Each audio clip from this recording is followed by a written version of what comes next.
Every day in an adult human body, 50 to 70 billion of your cells die. Either they're stressed or damaged or just old. But this is normal. In fact, it's called programmed cell death.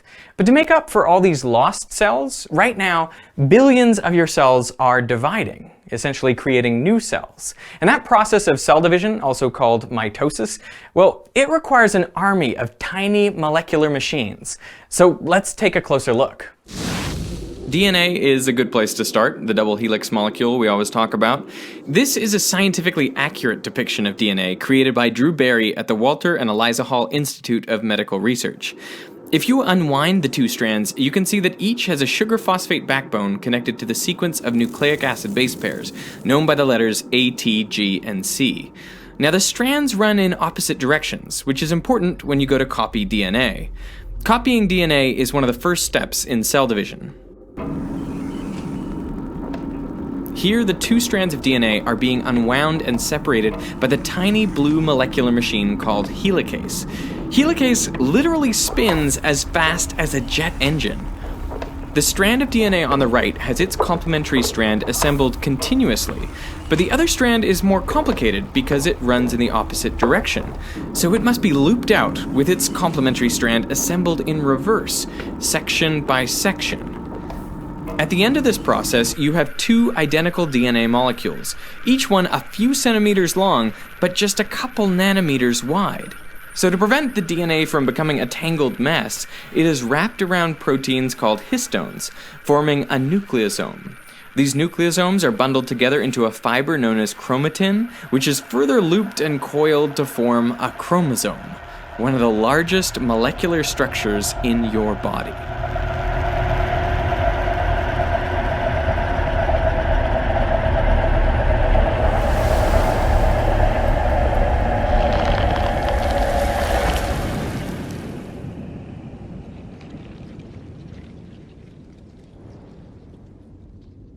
You can actually see chromosomes under a microscope in dividing cells. Only then do they take on their characteristic shape. Otherwise, the DNA is more strewn inside the nucleus. The process of dividing a cell takes around an hour in mammals, so this footage is from a time-lapse. You can see how the chromosomes line up on the equator of the cell.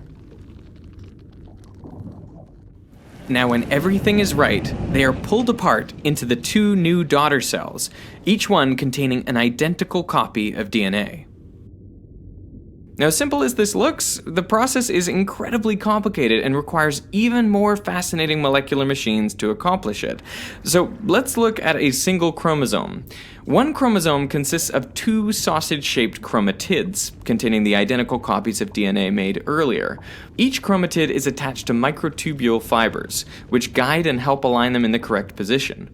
The microtubules are connected to the chromatid at the kinetochore, here colored red. The kinetochore consists of hundreds of different proteins working together to achieve multiple objectives. In fact, it's one of the most sophisticated molecular mechanisms inside your body. The kinetochore is central to the successful separation of the chromatids.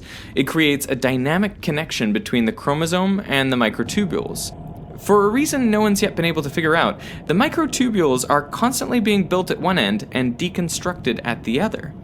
While the chromosome is still getting ready, the kinetochore sends out a chemical stop signal to the rest of the cell, shown here by the red molecules, basically saying this chromosome is not yet ready to divide.